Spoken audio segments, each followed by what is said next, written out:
Allez, énième numéro de PPLK dans la frénésie du pack et l'atmosphère féerique de cette fin d'année. Bonsoir à tous et bienvenue dans ce numéro de PPLK. Sommaire.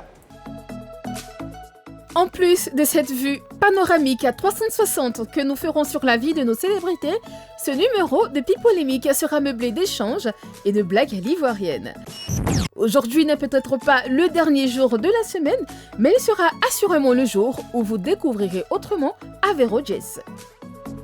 Allez, attendu vous êtes pour cet autre numéro et cette émission qui vous permet de vous faire voir, de vous faire entendre, mais surtout de vous lire tout simplement votre numéro de téléphone WhatsApp sur la page Facebook officielle de la 3 avec vos opinions, avis et commentaires. Et vous ne manquerez pas d'y ajouter le fameux hashtag PPLK. Ce n'est pas tout, nous sommes ensemble et disponibles sur différents canaux à travers le petit écran. 203 pour ceux du groupe Canal+, 740 pour le bouquet Star Time, c'est enfin le numéro 3 sur l'antenne de la TNT. Allez, une fois retrouvés, aidez-nous s'il vous plaît à saluer l'équipe de cette soirée. Annie-France, bonsoir. Hola Yves, ça va bien? Ça va très bien et toi? Ça va bien, merci. Marie-Dominique, bonsoir également. Bonsoir. Et Hervé Souoni, bonsoir Hervé Souoni. La forme, j'espère? Très bien, et toi? Ça va bien, merci. On a la pêche et on est au taquet pour offrir à nos téléspectateurs un moment inouï. Ce soir, nous saluons et nous nous rendons dans le pays de Manu Dibango et de Samuel Eto'o, n'est-ce pas? Bien sûr, ce soir, j'ai envie de dire bonsoir aux habitants de Bafoussam et de Yaoundé. Et je peux leur demander aussi de respecter les gestes barrières en se lavant les mains avec de l'eau et du savon ou en utilisant un gel antibactérien avec lequel ils doivent se frotter les mains comme ceci. Surtout, n'oubliez pas, chers habitants de Bafoussam et Yaoundé, d'aérer les espaces où vous vous trouvez. C'est très important. Alors moi, j'envoie de gros câlins à Kribi, c'est une magnifique ville balnéaire là-bas au Cameroun. Ah ouais. Et puis à Limbé aussi, une jolie petite ville côtière. Alors à vous, les habitants de Limbé et de Kribi, je vous demande, quand vous avez envie de tousser ou d'éternuer, il faut le faire dans un mouchoir que vous jetez immédiatement. Ou sinon, vous utilisez simplement le creux de votre coude. Marie-Dominique, en vacances, on ira à Kribi ou à Limbé? Ah, je vais dire Kribi. Kribi. Allez, destination choisie. Hervé, Moi, j'irai à Bamenda, au nord-ouest du Cameroun. D'accord. Là-bas, tout le monde porte son cache-nez. Ah bon? Et Bien. à Douala, précisément au marché Colonou. Ouais. C'est un marché, il y a du monde, mais tout le monde respecte le mètre de distanciation physique. Et c'est important. Et puis au Cameroun, tout le monde... tout le monde est content de suivre cette émission et on est très heureux de vous servir et d'être en votre compagnie parce que nous aimons ce pays frère Cameroun avec d'ailleurs une tête d'affiche qui est à propos, raison pour laquelle nous vous saluons et nous sommes avec vous aujourd'hui avec celui qui a composé une musique qui secoue carrément toute l'Afrique, Avéro Jazz. Le camère du coupé décalé donnera le secret de son art. Juste temps pour nous de vous poser confortablement avec ceci. Hervé Souoni. Il y a un monsieur qui dit, je te dis, je cherche maison à Abidjan, tu m'envoies jusqu'à Sikensi. Ah, toi aussi. Le démarcheur lui dit, quoi, ici là, ne t'en fais pas, hein. Abidjan va arriver ici bientôt. Sûr que sûr. C'est pas faux en plus. Ah, ils font ça? C'est pas faux. Bientôt. Non, non, Ouais. j'ai pas dit ça. Bientôt, tu vas voir qu'Abidjan va arriver jusqu'à... Oui, parce que c'est en train de... Qui ici a d'être une habité. histoire particulière avec Non, pas un démarcheur? Non, Personne. moi, j'ai entendu beaucoup d'histoires de ce genre, en tout cas. Payez vos 5 000 de frais d'agence. Ensuite, Frère, il y a des règles. Même si tu ne veux pas payer la boisson, au moins, tu dois nous faire rire sur la table. au moins. Au moins. Tu dois servir à quelque chose. Ouais, voyons. Oh, le pauvre. Voyons. C'est important. Tu peux pas être là pour être là. Quand même. Mais non. Il amuse la galerie et vous buvez. Ah bah non. D'accord. Allez. Ok. Merci. Ah, vous payez, Merci. c'est vrai. Merci pour ce pot. Hervé Souoni qui nous permet d'être dans le flux de notre émission avec l'auteur du fameux titre Le Nyama, repris en trombe par tout le monde avec des chorégraphies très atypiques et il s'est téléporté du Cameroun en Côte d'Ivoire et c'est PPLK qui a fait le son. Un titan, un combattant, un jeune qui sait où il va. Ainsi peut-on qualifier le chanteur camerounais Avéro Jazz, dont la musique est en train de conquérir les mélomanes africains et certainement d'ailleurs. Qui est-il vraiment? Comment définit-il son style musical? Avéro sera pipolémique pour répondre à toutes ces questions. PPLK, dans son panafricanisme, j'ai envie de dire, reçoit un invité et une affiche de taille, puisque notre invité est un artiste musicien de nationalité camerounaise. Il se fait connaître en 2019 grâce au succès de son hit intitulé Rambo. En 2020, il quitte le label War Machine, dont il était sociétaire avant de fonder le Jess Gang Family Records. En novembre 2020 sort le titre Le Nyama, un titre dédié aux débrouillards qui se battent au quotidien pour gagner leur vie. Le carton est sensationnel et le positionne au cœur des mélomanes africains. Allez, le Bangado d'Afrique est dans PPLK ce soir. Avaro Jazz pour nous, s'il vous plaît. Avaro Jazz sur les antennes de la 3 et dans PPLK. Nous recevons l'artiste qui fait sensation en ce moment dans toute l'Afrique et il nous arrive du Cameroun et on est très heureux de l'avoir ici sur ce plateau, de l'avoir à la maison. Bienvenue Avero. Merci, c'est un plaisir. Ouais, le plaisir est partagé. On est très heureux de vous recevoir, de vous découvrir, de vous faire découvrir à nos téléspectateurs également, les téléspectateurs ivoiriens et du monde entier. En tout cas, bienvenue à la maison, comme on le dit à tous nos artistes. Alors, d'entrée de jeu, Jess Avero, c'est quoi la connotation, la signification de ce pseudo, de ce blaze? Bon, Jess déjà, c'est le nom d'une idole à moi, qui est Jess Panebo. C'est l'un des plus grands rappeurs au Cameroun, une légende du rap. Et j'aimais son flow, donc j'ai mis le nom de Jess. Et Avero, c'est le nom de Cristiano Ronaldo. Le vrai nom de Cristiano Ronaldo, parce qu'avant, je jouais au foot. Et il y avait beaucoup de Cristiano Ronaldo, donc je voulais me démarquer un peu. J'ai cherché son vrai nom, donc Avero, c'est Cristiano Ronaldo, pour son travail et sa façon de faire. Ah bah c'est une bonne information. Très fan du CR7. Cristiano Ronaldo s'appelait Avero. Voilà. Avant, tu jouais au foot, Ouais. professionnel ou amateur? Non, j'ai arrêté en junior. En junior. Ouais. D'accord. C'était chaud. C'était chaud. Pourquoi? De quelle Parce que façon? quand tu joues au foot, quand tu rentres, il faut prendre des fruits. Sauf que la maman n'avait pas les moyens. Il fallait rentrer et manger encore des trucs lourds. C'est pas bon pour le foot. Et puis après, il y avait des gens qui me disaient, tu peux dans la musique. Donc j'avais entre la musique et le foot. Et aujourd'hui, voilà. On imagine, ouais. Un bandolet avant un... Non, le coq. Le coq. C'est un mets traditionnel. Là. C'est lourd, c'est la magie. C'est la magie. C'est la magie. C'est la magie. Il est bon sur le terrain. Allez, Jess Avero, vous vous faites également appeler le Bangado d'Afrique. Ça veut dire quoi, le Bangado d'Afrique? Le Bangando, c'est comme Nouchi ici. D'accord. Au Cameroun, on dit Bangando. Ici, en Côte d'Ivoire, on dit Nouchi. Moi, je suis un gars de la rue et c'est la rue qui m'a donné le nom de Bangando. Et puis après, l'Afrique, Bangando d'Afrique, c'est toujours la rue. Avant, c'était Bangando. Ils ont mis de l'Afrique pour m'encourager, donc c'est resté ça, quoi. Ouais.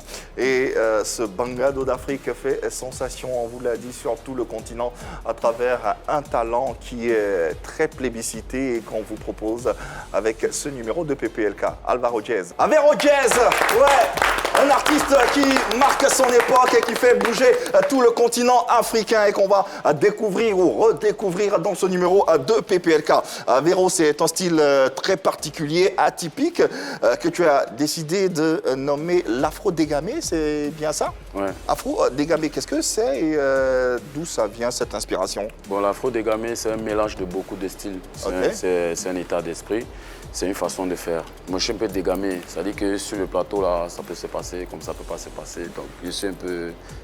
pour l'instant, c'est quoi? Attendez, mais rassurez-nous, ça va bien se passer. Hein. Non, dégamé, c'est dans le sens musical. Et puis, dans le sens, voilà, afro-dégamé, c'est un style tiré du coupé-décalé. Et déjà, je passe un big up à tous les acteurs de coupé-décalé parce que c'est eux, nous on rêvait, quand on était plus jeunes, on voyait déjà les mix, les Arafat, et tout ça, ça nous inspirait. Donc aujourd'hui, j'ai créé mon afro-dégamé parce que dedans, je peux avoir du bikouti, je peux avoir du makossa. En fait, je mélange un peu de tout et puis du rap, de la trappe, tout ça est mélangé. Afro-dégamé. Dégamé, c'est parce qu'il ne faut pas s'attendre à quoi que ce soit. Je peux mettre tout dans une chanson, en fait.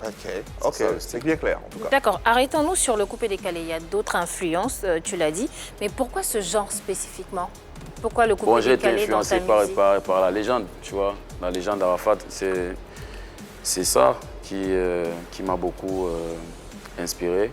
Donc si j'ai créé, c'est aussi de voir aussi ce qu'il disait à nous les jeunes, de faire ce qu'on peut faire, ce qu'on doit faire, de travailler. Donc j'ai créé mon style, je me dis que voilà, d'autres jeunes peuvent aussi s'inspirer demain et faire le style, tu vois. Ça n'empêche pas que j'ai fait la trappe décalée d'Arafat, tu vois. Effectivement, à quel point tu as été influencé par Arafat?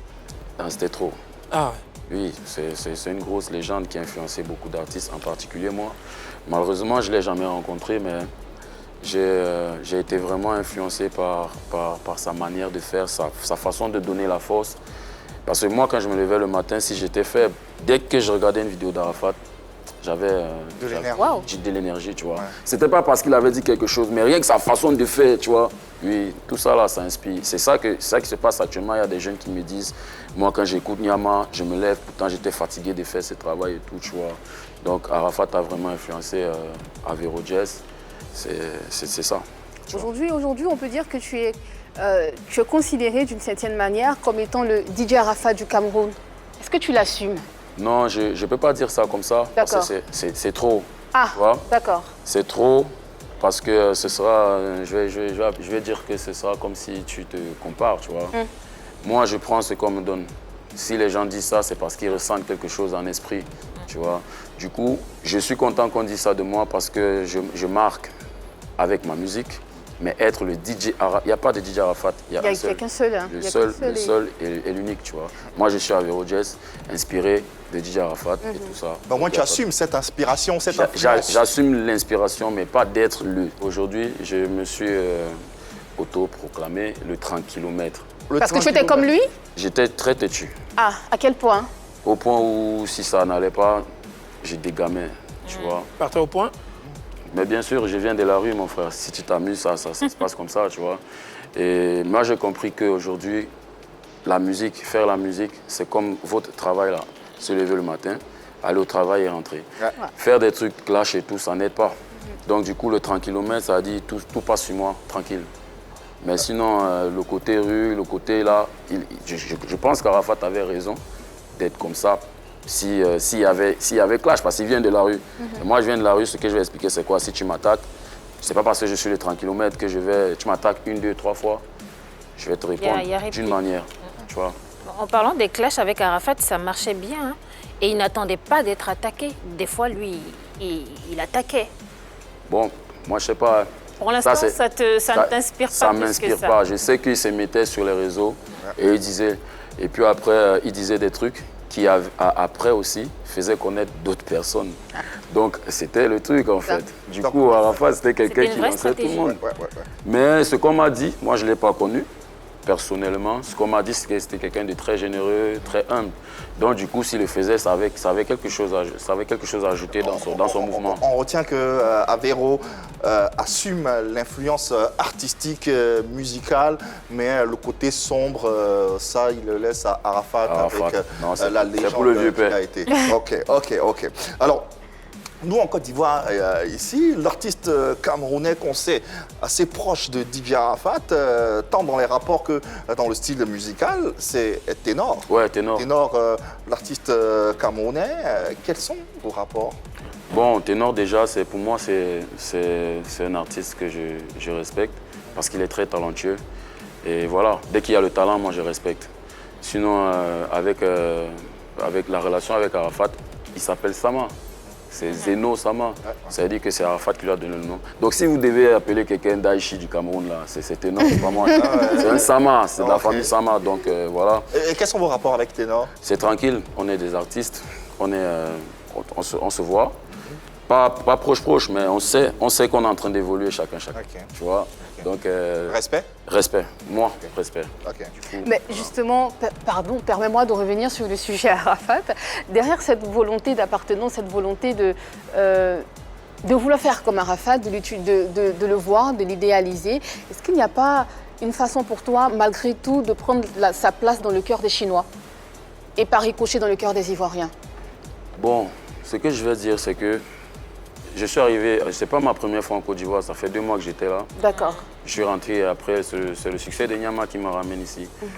Mais quand j'étais là, il y avait déjà certains fans chinois qui disaient des trucs pareils du genre. Ils disaient quoi? Genre, tu es chinois, Ok. je non avec toi, tu es de la Chine avec toi. Ah, ils t'ont adopté. Voilà, donc je me dis que ça s'est fait seul. C'est pas un truc que je vais me mettre sur les réseaux puis je vais dire les gars, désormais la Chine et tout, tu vois, non? Ils sont contents parce qu'ils savent que je viens de la rue. Pourtant, on ne t'a pas vu à ses obsèques, contrairement à Ténor qu'on connaît et qui était là et qui a offert un grand show. Qu'est-ce qui explique ton absence? Bon, moi je suis un artiste qui se débrouille à sa façon. J'avais pas peut-être les moyens de venir, tu vois. J'avais pas D'accord. peut-être les moyens de prendre un billet d'avion et de venir. Sinon, je l'aurais fait. La preuve, quand je suis venu il y a 2 mois, je suis allé Tu es allé sur sa tombe, sur sa tu t'es tombe recueilli et sur sa je me tombe. suis mis à genoux, j'ai dit merci pour tout. En fait, j'ai fait mes adieux à Arafat et tout. Mais sinon, s'il fallait venir, si j'avais les moyens d'arriver en Côte d'Ivoire pour rendre hommage à DJ Arafat, je serais venu. Tu vois, N'as-tu pas peur de finir dans l'ombre du Daichi de DJ Arafat? ça peut pas arriver. Ça peut pas arriver parce que là, je suis sur un plateau où je dis que je suis inspiré d'Arafat, mais je ne suis pas le Daichi ou le Arafat, le nouveau Arafat ou quoi que ce soit. Je peux pas finir dans l'ombre d'Arafat. Je suis Avero Jazz et voilà. C'est tout. Ouais. Et Avero Jazz, à sa façon, il n'a pas pu être là pendant les obsèques d'Arafat, mais il a tenu à rendre un hommage à cet artiste qu'il a respecté, qu'il a toujours respecté, qu'il respecte toujours à travers une chanson hommage. Et on va vous passer l'extrait de cette chanson.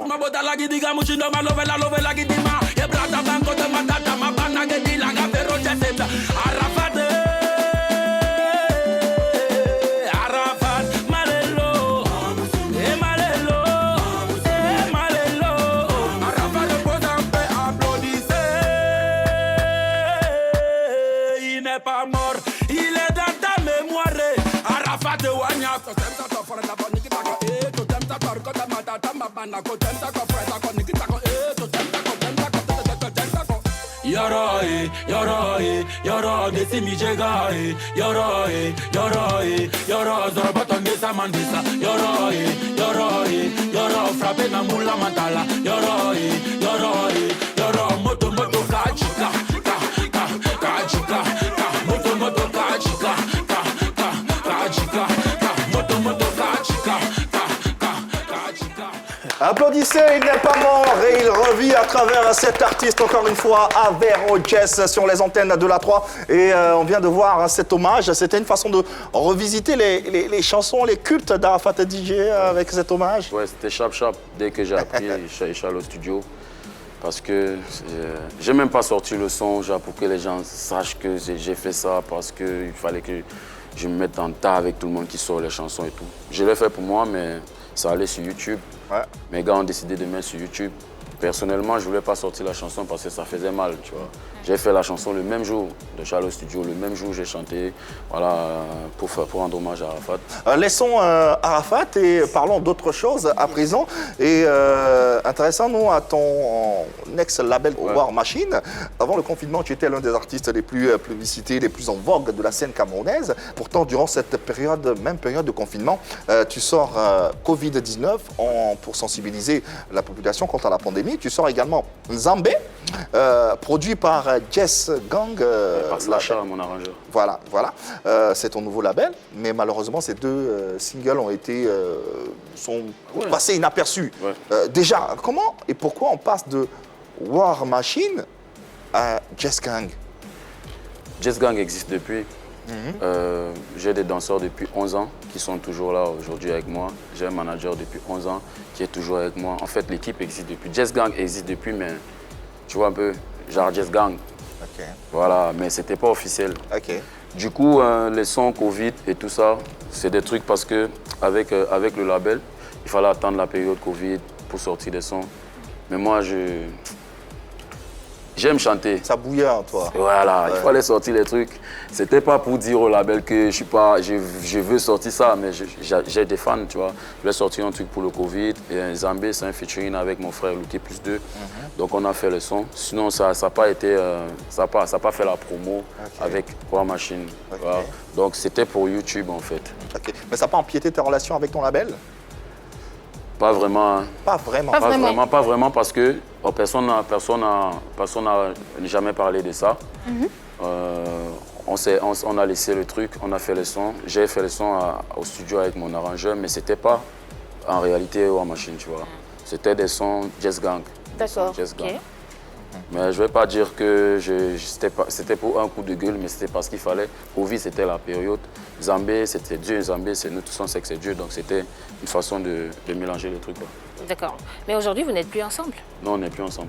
Donc il y a eu problème, ça? Non, il n'y a pas de problème. Déjà, je respecte. Je passe un big up à mon ex-producteur, Dex Uli, qui a beaucoup fait pour moi. Tu vois, si aujourd'hui je suis là, c'est un monsieur comme ça qui a cru. Il y en a beaucoup qui n'ont pas cru. Moi, les gens sont beaucoup moqués de moi. Donc, j'étais DJ avant, dans les boîtes. Et il n'y avait personne qui croyait, tu vois. Mais lui, il est venu sur les réseaux, il a vu un talent, il a signé, on a travaillé. Aujourd'hui, je suis ce que je suis. Voilà, et justement, tu as eu du succès avec les titres tels que Rambo, Ayé.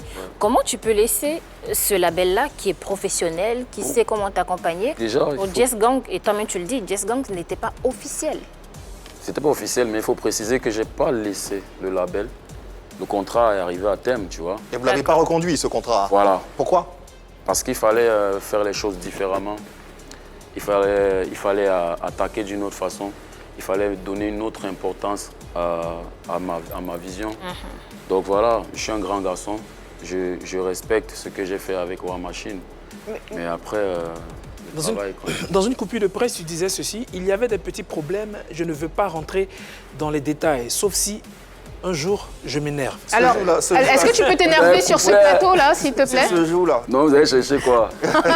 L'explication. Ça là, on m'a dit, hein, mais celui-là, vous inquiétez pas. Qu'est-ce qu'on t'a dit? On m'a dit que c'est chaud là-bas. En tout cas, comme tout artiste, tu vois, il n'y a pas un artiste, je vais dire ça, il n'y a pas un artiste qui est complètement d'accord tout le temps avec son équipe ou son label. Même aujourd'hui, avec mon équipe de 11 ans et tout ça, il y a des fois où je ne suis pas d'accord avec mon manager. Ça veut dire que ce qu'on vient de lire, là, tu l'as écrit sur un coup de tête? Oui, je l'ai. Donc tu le pensais vraiment? Ouais, j'étais peut-être fâché parce qu'il y avait un morceau qui devait sortir. Mais je ne comprenais pas pourquoi ça ne sortait pas. C'était Cotobas, tu vois. Je ne comprenais pas pourquoi ça ne sortait pas. Et moi, j'avais envie de faire plaisir. C'était un gros featuring avec Robinho Mundibo, le Congolais à qui je passe le salam. Et à qui je dis désolé aussi si ce n'est pas sorti. Voilà, donc je sais qu'il aimait le mouvement, sinon c'est pas sorti. Mais après, moi je voulais que J'étais impatient en fait. J'avais pas de retour. Ça sort quand, ça se passe quand. Les danseurs voulaient, les fans étaient en tas. Genre, comme gars, il faut qu'on mette le ouais là, il y a quoi, gars, tout ça, tu vois. Mais après, j'avais pas de retour. Donc j'ai fait ce post.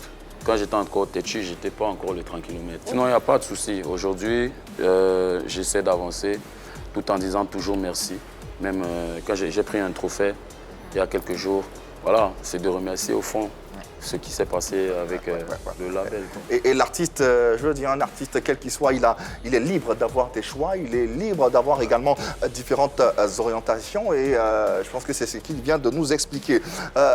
Par conséquent, est-ce que vous pensez que pour réussir, l'artiste doit se plier aux exigences de son label? Cette question va faire l'objet d'une discussion entre nous ici, discussion à laquelle tu pourras prendre part d'ailleurs, et nous invitons également les téléspectateurs à prendre part à cette discussion. Pour réussir, l'artiste doit-il se plier aux exigences de sa maison de production? La question est posée. Je vais dire oui, sans hésiter. Oui, parce que la maison de production est un accompagnateur pour l'artiste, c'est un atout. Mais c'est un accompagnateur professionnel. La maison de production, elle accompagne l'artiste depuis la conception, la réalisation de l'œuvre jusqu'à la promotion. Donc, elle gère les aspects commerciaux, financiers, artistiques et même juridiques. C'est tout un encadrement qui est fait autour de l'artiste. Et pour faire ça, elle dispose de moyens, d'atouts. Des fois, elle se constitue d'experts même, hein, d'élite en la matière. Et pour faire ça, elle va être capable d'étudier à quel moment l'artiste peut sortir une œuvre, quelle est la stratégie qui serait la meilleure afin de faire en sorte que sa carrière puisse exploser. Je veux dire, avec un label de production, on ne sort pas un son sur un coup de tête. Parce que peut-être que l'artiste a l'inspiration, les fans demandent, Mais la chanson qu'il a fait sortir est toujours en train de marcher. Il peut avoir des dates avec, il peut avoir des cachets énormes avec. Donc, par rapport à l'étude que la maison de production fait, par rapport aux enquêtes, elle se dit, attends, elle sait un peu comment gérer une carrière. Donc, je pense que oui, l'artiste doit se plier. L'exemple que je vais prendre, c'est celui de Ismaël Isaac. On se rappelle quand il a fait la reprise de Sauver l'amour. Je crois que c'est Michel Berger. Michel Berger. Il était vraiment, il était parti pour une carrière internationale. Mais après, il s'est retiré. Il a rompu le contrat avec cette maison de production avec laquelle il avait signé. Et sa carrière a pris un coup. Je pense que s'il avait accepté d'être encadré par cette maison-là, il allait avoir une carrière autre. Donc je pense que oui, ce serait mieux que l'artiste se fasse accompagner par la maison de production et donc se plie aux exigences de la maison de production. Alors, accompagnement, encadrement, certes, mais est-ce qu'à la longue ou à force, on ne dénature pas l'identité intrinsèque de l'artiste Effectivement, on dénature, on passe de l'accompagnement à un formatage. On veut formater l'artiste, on veut que l'artiste chante ce qu'on veut. Tu as parlé de Ismaël Isaac tout à l'heure. Ismaël Isaac, c'est qui il a chanté? Il a dit sur ce plateau, ce n'était pas lui. C'était une chanson, c'était pas une chanson, il n'y avait pas de signature. Ça venait pas de lui. Oui. Voilà, ça venait pas de lui. De ses sensibilités. Voilà, de ses sensibilités. L'artiste, quand il décide de chanter, il veut véhiculer un message à travers sa manière d'être, à travers lui. Il dit, par exemple, il s'est fait appeler le Noussi du Cameroun, mais il n'a pas envie demain de faire du zouk, c'est jouer les lovers. Non, il ne veut pas de ça. Et sa maison de production peut lui dire, ah non, on veut que tu chantes ça parce que ça marche bien. Non, il n'a pas besoin de ça. La maison de production doit effectivement accompagner l'artiste, mais pas formater l'artiste. Qu'est-ce que tu as à nous proposer? Je chante ça. Ah tiens, on prend ça et on va essayer de proposer ça au marché et trouver les rouages afin de faire marcher ce produit. Mais on ne va pas te demander de produire quelque chose qui n'a rien à voir avec toi, avec ta sensibilité. C'est très dangereux quand les maisons de production passent de l'accompagnement au formatage. Et ça ne marche réellement pas. On se dit, on est une grosse fille, on sait ce qu'on fait, on peut mieux vendre. Et finalement, souvent, il arrive que la maison de production te demande de venir habiter dans un quartier où tu n'as pas envie d'habiter. Je veux rester à Yopougon parce que là-bas, je me sens en famille, je me sens avec mes gars, avec mes noussis, je reste à Yopougon. Tu ne m'obliges pas de venir vivre à Cocody si je n'ai pas envie de vivre à Cocody. Ça a été le cas avec toi, Vero Jazz? Je suis avec ce qu'il dit, en fait. Il y avait, par exemple, des propositions de son qui, par exemple, n'étaient pas validées. Tu vois un peu. On peut te dire dans ton label, que Gacha la carrure, chante un peu, les filles vont kiffer. Pourtant, tu as envie de dire aux jeunes, battez-vous. Ouais. Et tu fais ça. Ouais. Et après, tu passes inaperçu, par exemple. Mais moi, mon histoire, c'est que quand je suis quitté de Douala, je suis rentré dans mon quartier, à Yaoundé. Il y a eu une explosion avec Rambo. Tu vois un peu. Direct, dès que j'ai fait Rambo, ta-ta-ta, c'était un peu ça. Sinon, avant, je crois qu'il y avait une distance qui s'est créée et il y avait les fans, beaucoup n'étaient pas d'accord par rapport à l'Avero que je devais après la signature. Okay. Donc il fallait revenir. Le label, quoi qu'on dise, il engage des moyens, souvent des gros moyens. Marie-Dominique le disait, il engage même des experts qui font des études sur le terrain en fonction de la cible pour voir ce qui peut marcher, ce qui ne peut pas marcher. Ils ont forcément droit de regard sur la musique. Il faut que tu sois exportable. Il faut que tu puisses participer à des festivals. Il faut que tu puisses remplir des salles. Il faut que tu fasses des scènes. Et c'est ça le plus important. Il faut faire des chansons mainstream. Ils vont te prendre en amont et après, ils vont essayer, ils vont pas essayer, ils vont quand même travailler sur ta carrière et t'imposer carrément dans la tête ou dans la conscience du mélomane. Je me souviens que quand Ellie Red avait travaillé avec Beyoncé, avec Rihanna, au départ, c'était pas Rihanna qui le voulait, mais elle a su s'imposer parce qu'elle elle leur a montré qu'elle peut chanter des chansons de Beyoncé, elle peut chanter des chansons de Toni Braxton, elle peut passer de là à là et puis rester Rihanna. Et c'est ça en fait que la maison de production demande, c'est de rester tel que tu es, mais en même temps de faire plaisir au public et de remplir les caisses. Alors la maison de production, qu'est-ce qu'elle va faire? Elle peut te trouver un lyriciste, ou un parolier, quelqu'un qui va t'écrire des chansons. Si elle pense que les chansons que tu écris ça aussi, ou les paroles... Ça aussi, c'est dans le meilleur des mondes. D'accord. Bon, ça dépend des artistes aussi. Ok. Mais en tout cas, c'est ce que la maison de production doit faire et pouvoir... Arrête de me regarder. Et pouvoir t'imposer, justement, de trouver des lyricistes et des paroliers. Voilà, je le dis. Et qui vont t'aider à écrire des chansons qui vont rester, des chansons qui vont être reprises. Parce que le plus important, c'est que le refrain reste dans nos têtes. Quand j'entends le Nyama, je ne sais pas ce que ça veut dire, mais je suis contente parce que l'argent, ouais, tu as dit tout à l'heure. Voilà, donc c'est justement pour ça, pour éviter que les artistes se perdent et pour que les artistes refassent tout le temps la même chose. Il faut suivre le mouvement, tout simplement. Réponse à l'analyse d'Annie? Oui, elle a raison. Mais comme je disais, ça dépend de l'artiste, tu vois. Il y a des artistes qui viennent de la rue.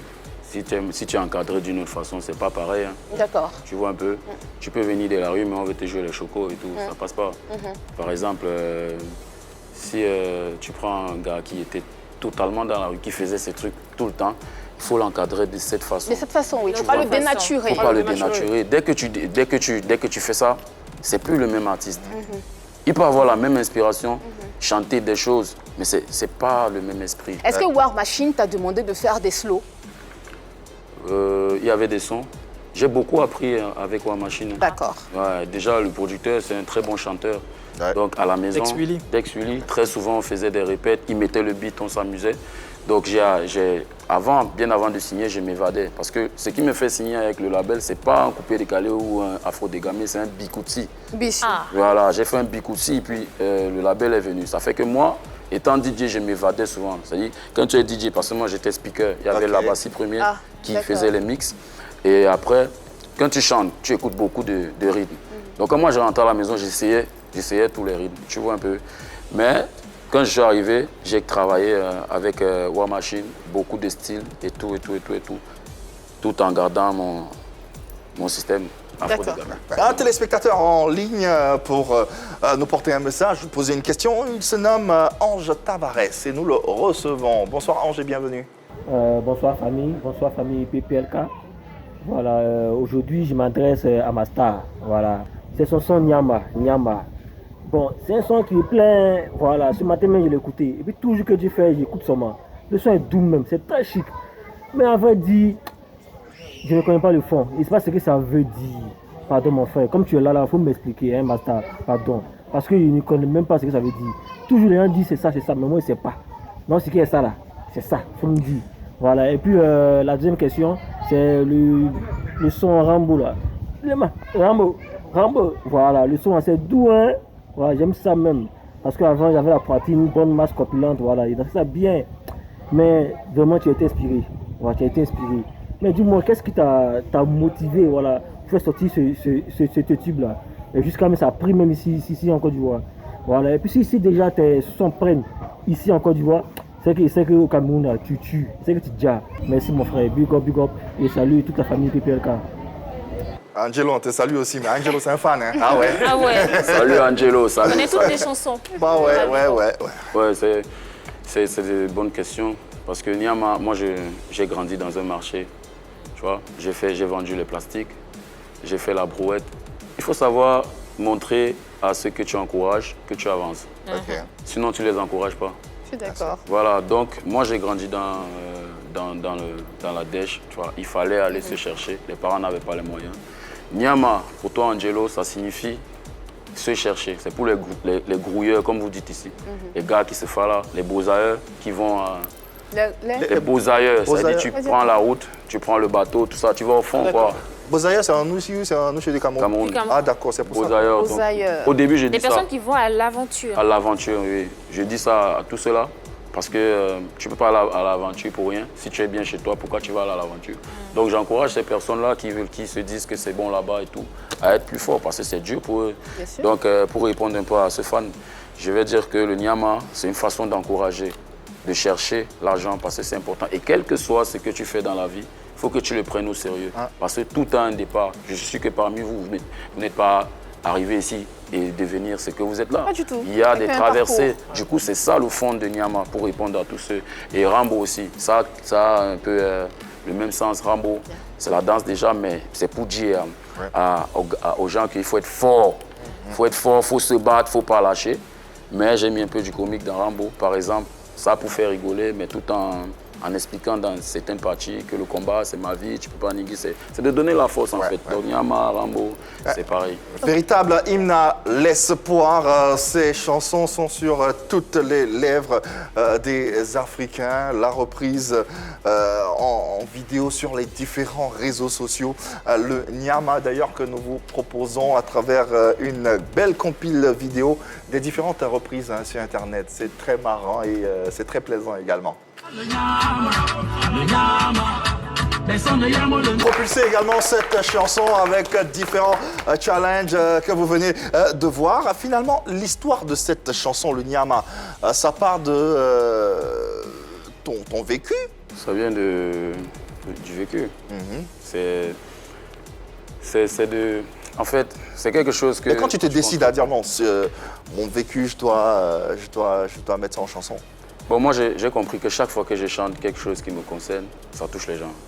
Tu vois un peu. Donc, après, je fais Nyama. Étant dans la voiture, j'allais à Douala. Et j'étais inspiré comme ça. Je me dis, bon, si je chante un morceau, les gens ils ont écouté Rambo, Eye. Ça fait que...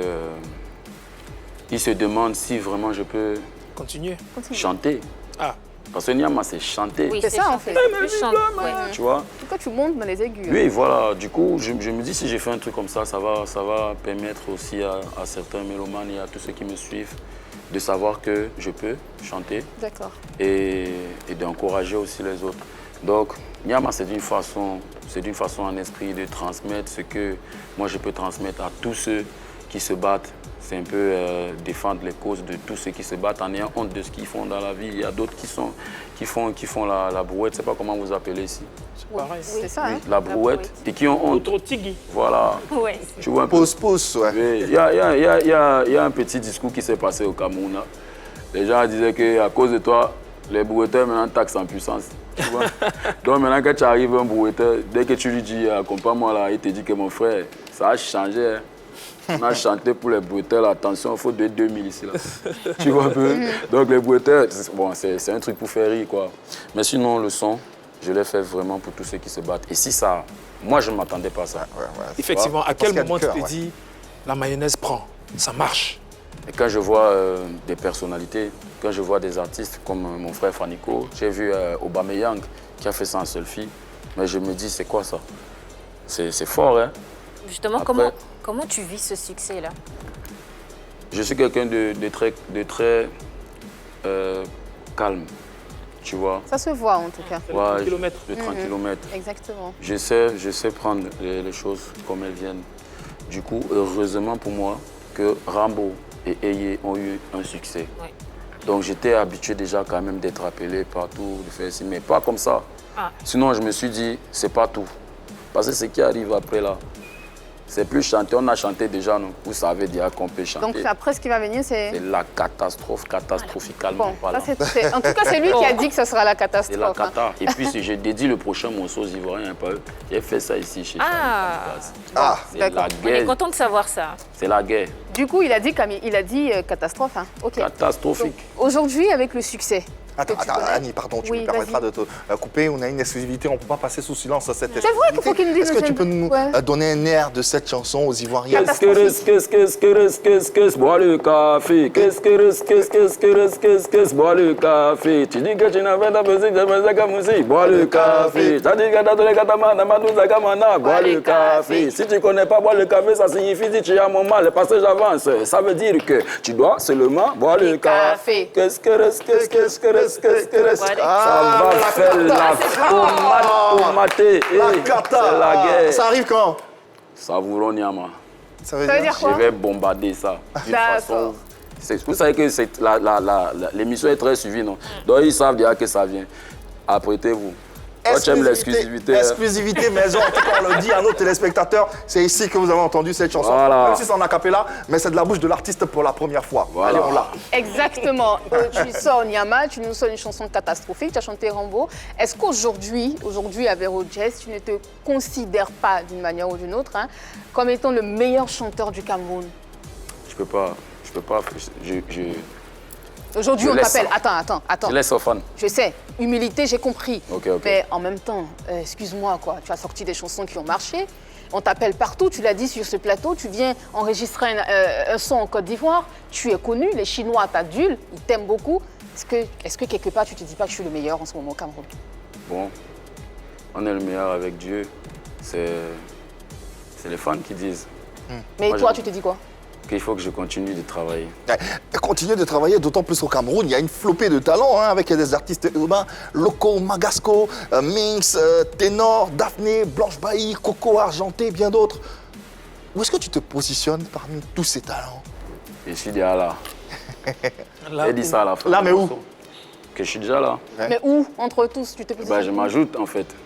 D'accord. Je me mets pas au-dessus d'eux. Tu n'es pas derrière. derrière. On est des artistes. Il faut qu'on sache qu'un artiste, il doit toujours être travailleur. Ouais. Donc, eux tous, ils continuent de travailler, ils ont des fans. On a les mêmes fans, on se partage les fans. Ouais. C'est pas une affaire de j'ai plus de fans ou quoi. Mais ce que je peux dire aussi, c'est que quand les fans voient les chiffres, ils voient que bon, tu as fait 2 millions de vues en 3 semaines, ça te met dans une position, tu vois.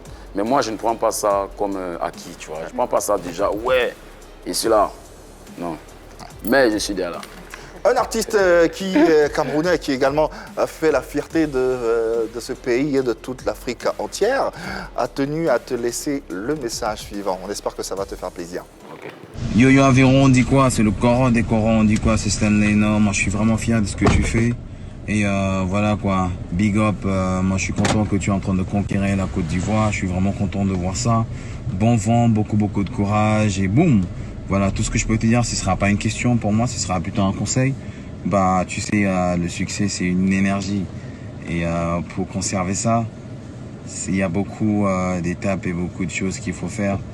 Et je suis content de savoir parce que je crois que tu as ce qu'on appelle l'humilité de l'âme.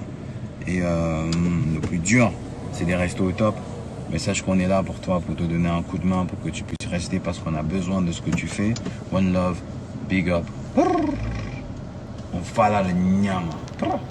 Stanley Eno, ouais, fierté également de l'Afrique, l'auteur du fameux tube Un père qui a dépassé les frontières de l'Afrique, repris même par 50 Cent. On rappelle que son nouveau single s'intitule Yes, tu vas lire et il est nominé au MTV Music Awards. C'est un artiste également pétri de talent, Stanley Eno, aujourd'hui, voilà, qui te laisse ce message et ce conseil. Comment tu rebondis? Bon, je respecte beaucoup l'artiste. Voilà, merci. Merci, c'est tout ce que je peux dire. Merci beaucoup, Stanley, d'encourager un jeune comme moi qui vient d'arriver dans le système. Donc après, ce que je vois, c'est qu'il est fier, comme il a dit. Donc merci vraiment à Stanley. Voilà. On constate que malgré les lots, tu es un peu froid. Vos rapports sont bons? Ça va, tranquille. Ah bon? T'inquiète, c'est le 30 km. C'est peut-être la timidité? Non, je suis content de ce qu'il a dit, en fait. Il y a un truc, mais bon, là... Merci, Stanley. Voilà. C'est pas plus mal. En tout cas, merci également à Stanley pour Avant ce de parler message, de l'affaire Tchapé. Ça fait penser à une danse. C'est un concept qui marche un peu, qui marche au Cameroun et qui est revendiqué par 2 groupes. Il y a Happy et il y a les Cancan Boys. Cancan Boys. Alors, quel est ton avis sur cette affaire? La vie du showbiz, c'est la course, mon frère. C'est celui qui frappe en premier qui gagne le match. Frapper, c'est la choisie. Je crois qu'ils ont un même concept. Ils viennent je ne sais pas s'ils viennent du même secteur, mais c'est un concept similaire. Donc, celui Happy, il a frappé en premier. Donc voilà, les autres aussi sont dans Tchapé. Moi, je pense qu'ils pourraient... collaborer. Voilà. Ça s'est passé en Côte d'Ivoire ici avec Akobo System, le format Akobo Poussière, avec les 2 groupes qu'on a reçus ici même sur ce plateau. Exactement. Je prends la balle au bon et on continue dans la musique camerounaise. Devant les rythmes urbains qui sont priorisés aujourd'hui, quand je dis rythme urbain, je parle de afro-trap, je parle de l'afro dégamé d'Aveyron Jazz. Que devient le Makossa qui a été le porte-étendard de cette musique camerounaise? Que devient le Makossa aujourd'hui? Makossa, finalement. En tout cas, moi j'aime les sons Makossa qui vont venir dans mon album. Ah bon, hein? Et j'espère que ça va faire plaisir aux mélomanes makostatines. Mako? Je ne sais pas, il vient de dire ça. J'ai pas compris, faut reprendre. Il vient de le crier. D'accord. Ça c'est sorti là, chap. Ah. Vous vous dites non? Oui. Chaud. C'est la guerre, ma mère, t'inquiète. En fait, il est venu faire la guerre. Le makossa, non, la guerre, c'est une façon. Bien sûr. C'est chaud, c'est bon, voilà. Le makossa, c'est une musique.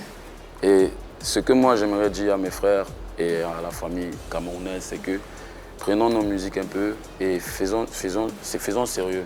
Je ne sais pas pourquoi, nous les jeunes, on prend le makossa comme si c'est pour les plus âgés. Non, si tu fais du makossa et que tu t'habilles, soit tout ça là, ça va passer aussi, non? Si tu fais du bikoutsi, moi j'ai fait un bikoutsi, j'étais même pas bien, mes danseurs n'étaient pas bien en kabangondo ou quoi que ce soit. J'étais tout frais. C'est un peu le message que je voulais passer dans le bikoutsi que j'ai fait. Kabagondo, c'est quoi? C'est une tenue traditionnelle? Oui, tenue traditionnelle, tu vois. C'est le message que je voulais passer. Ce sont nos musiques. C'est pas parce que tu fais du zouglou que tout le temps tu auras seulement les gars, ils ont changé ça aujourd'hui, ça change. Avec les VDA, tout ça, ils viennent choco. C'est ça que je veux dire à mes frères Kamer. Faisons bikoutsi, makossa et tout ça, c'est là. Mais il faut juste des jeunes qui viennent et que les âgés comprennent aussi que voilà, il faut fusionner, il faut mélanger, il faut pousser les autres et que ça monte. Sinon, la musique est là, ça se consomme. Avero Jazz, merci infiniment d'être passé dans nos locaux, dans nos murs et sur le plateau de PPLK.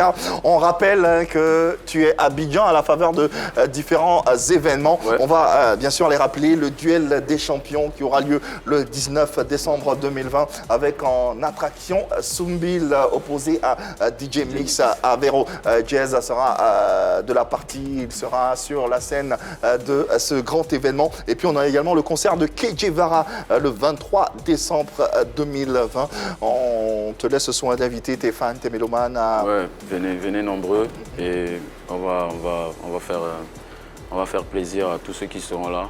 Et c'est un honneur pour moi aussi de faire la même scène que des légendes. G-Mix, Soumbil. J'étais à l'honneur hier, j'étais avec eux. Moi-même, j'étais genre, hey, c'est G-Mix. Tu vois, non? Mais ça fait comprendre que tu avances. Donc j'invite tous les fans à venir me voir en live sur scène le 19 et le 23. Je crois qu'il y a le 25 de Gims aussi. Oui. Voilà, je pense que je vais faire plaisir à tous les fans ivoiriens. Et je serai présent. En tout cas, tu es ici chez toi à la maison, en Côte d'Ivoire, c'est la famille. Foutou, hein? Avec quoi, quelle sauce? Sauce graine.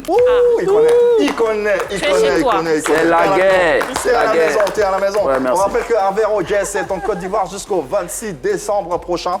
Vous pourrez éventuellement le contacter à travers ses différents bookings. Les numéros sont les suivants: 43 07 80 74 97 93 28 48 ainsi que le 99 92 56 19. Merci infiniment de nous avoir suivis. Merci Avero et bonne chance pour la suite. Le numéro, même pour Noël, s'il faut marcher chez vous, il faut m'appeler.